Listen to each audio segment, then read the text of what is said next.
And I'm back after a long haul from travelling back from Ecuador, made even longer by a trackside fire down the road at Christchurch, which meant my train from Gatwick had to be abandoned and reversed back into and abandoned at Hinton Admiral. And suddenly think, where are all those cheap yellow taxis? As everyone scrabbled around for an Uber to continue their journeys. I'm back, and so in this lovely spot, and before I get stuck back into back on the chain gang, as it were, the parish chain gang this weekend, a chance just to look back and reflect on the trip to Ecuador.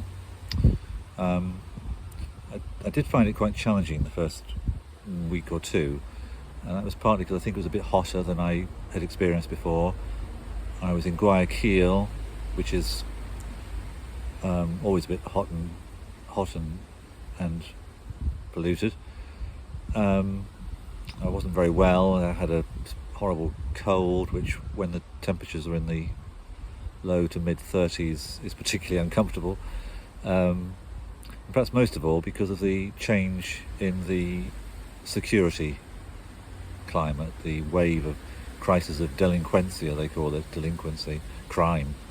On the way back on the plane, I was reading the newspapers that I bought at various times. There aren't many newspapers in Ecuador, it's hard to get hold of them, but I like to read them, of course, practice my Spanish.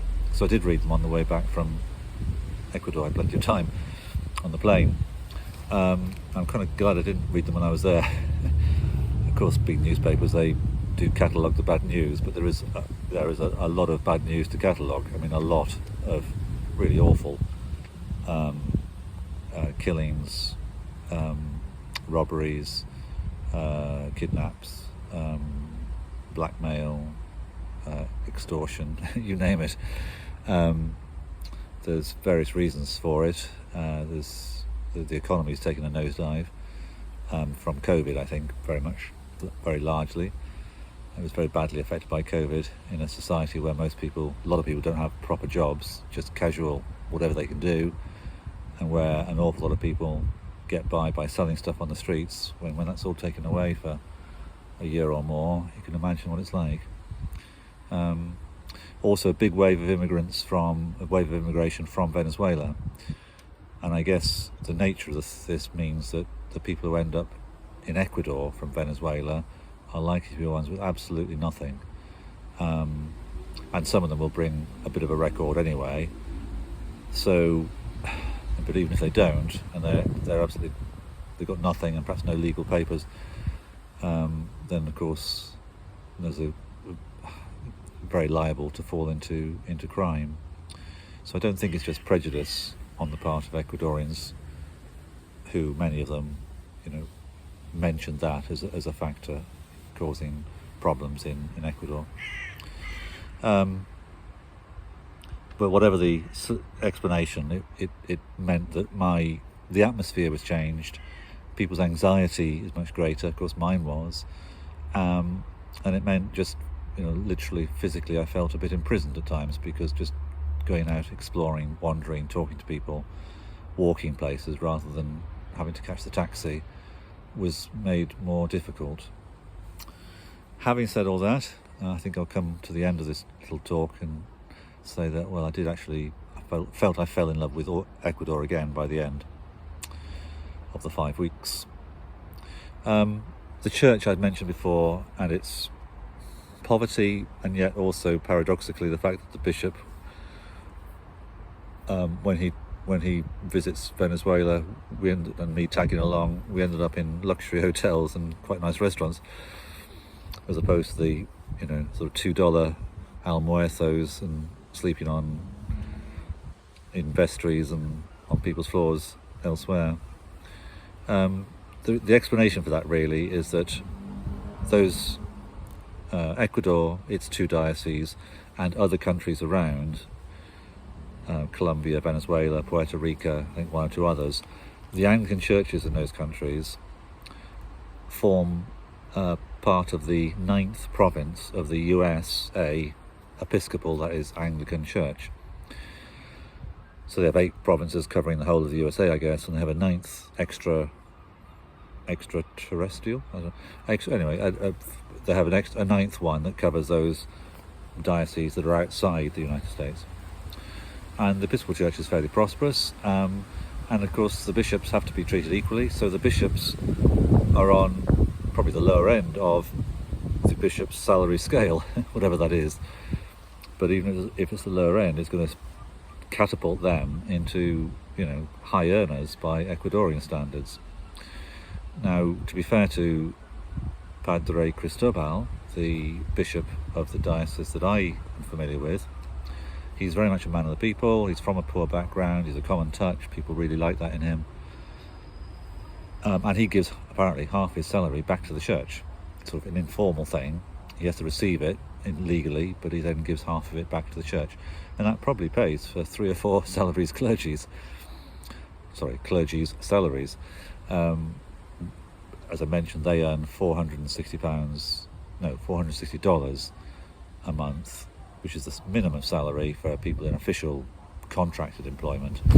And with that, you can live adequately in Ecuador, but you're still going to be and live in poor communities. And probably on half a bishop's salary, you're straight away in a very different bracket altogether. There's also an element of that sort of tradition that's, I think, prevalent in some parts of the world, like Africa as well, whereby the bishop is an important person, and therefore nothing is too good for when the bishop comes to town. And so I think it was me, rather than local people, who would be shocked by the fact that we stayed in those nice hotels and had nice meals in Venezuela. Others, even though they themselves are poor, would probably think, well, of course that's what you do, it's the bishop. And the story of Jesus and the woman who broke open the expensive jar of ointment, perfume for him, and the Pharisees and whoever muttered, saying, well, that money could have been used to feed the poor. And Jesus says, well, it's good to feed the poor, but you've always got the poor with you. You haven't got me with you always, so she did a good thing. And I guess you could, by extension, say, well, you haven't always got the bishop with you, so when he turns up in town, break open the jar of ointment. I'm not entirely convinced, but maybe that's just my Western and generational carefulness with money speaking. I don't know. Anyway, that explains that sort of disjunction, I guess, between what the clergy are receiving and what, in Ecuador anyway, and what the bishops are more accustomed to. But beyond that, the church is just not self-sustainable.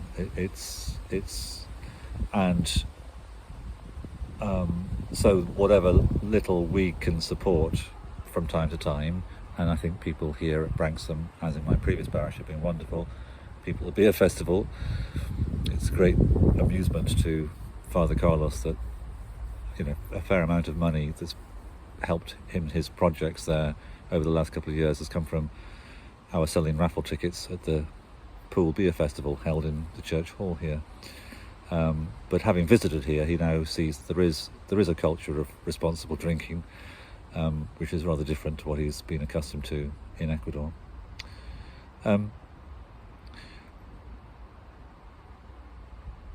The problems in Ecuador, though, are huge and ongoing. On my last morning there, and it feels like, and it probably was yesterday morning, or it was before I last slept, really. But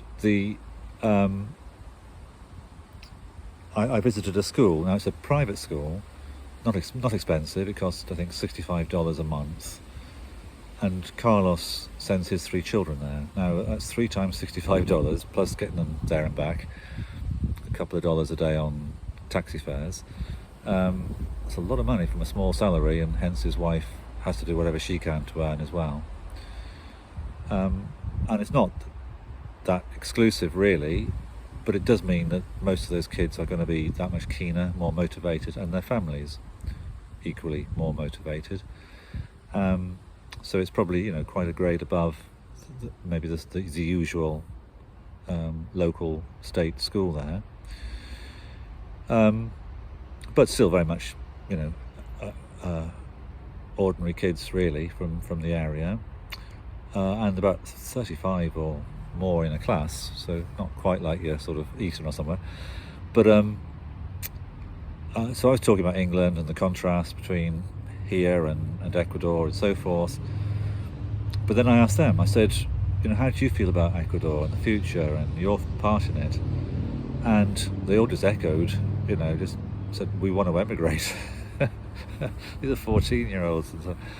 And it was quite a shock to me, you know, just they were so adamant, you know, yeah, we want to emigrate. Why?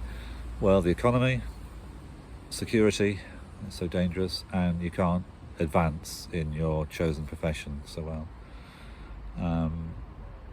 And of course I can understand that feeling. Equally, easy for me to say this, but equally I hope that most of them won't immigrate, because of course the country desperately needs the young who are being educated a bit better, and for them to stay and help make the country that better place economically, security and professionally. But you know, that's the problem that they've got, and there's even a slight element of that in the church, because you know, most of the clergy haven't been to university or had that kind of formal training of any kind. There's solid gold amongst those clergy, but there's only perhaps, you know, there's only a small minority of them who have that kind of, what you might think of as, I don't know, professional competence and confidence to really change things or see things differently, see opportunities, and you know, that, and those clergy who have that ability, there is a temptation and an occasional tendency for them to end up seeking to move elsewhere, where they can be paid more, families be supported more, and where they're in an environment where people will be able to use and relish those gifts. So, you know, that would be the United States. So there is that slight problem for the church as well. So a professional drain, possibly a danger in future. But then on my last night there, so the night of the morning when I went to the school, we had Carlos, his family, and I had dinner with a Roman Catholic priest, Father Hector, who lives in an unmade up road in a poor corner of town, unlit, a pleasant parish house there attached to his church, and he and a friend welcomed us. Lovely people, educated, cultured, intelligent, and you know, very able to take a sort of bigger view of things. But they drove us back, and we stopped off to make quite emotional farewells, really, for me, to Carlos's brother Kleber, who's not very well at the present, and his wife Marlene. That's quite emotional. At our farewells, I'm very, very fond of them, and but Hector was saying he's from Colombia, in fact, and he's very ecumenical minded, which is another thing a bit unusual about him in the Roman Catholic Church there. So he's very fond of Carlos, an Anglican, and I've met him before as well. But he said he wouldn't want to go back to Colombia. He wouldn't want to go and live anywhere else. He just loves the warmth of the people in Ecuador. So back home, back on the chain gang. But thank you for those of you who've taken an interest in this trip and been thinking of me. Thank you for your prayers as well. And I value them now as I readjust to life after sabbatical, and look forward to that. But it's always a bit tough at first. Thank you for all those who've looked after things for me, and church wardens and Sam, and particularly, of course, Mother Robin. But looking back from my Branksome garden, I just want to say, God bless you, Ecuador. Father Padre Carlos, Rossi, the family, all the wonderful people I met there. God bless your country. God bless your church, and God bless the link that we have between us. Thank you.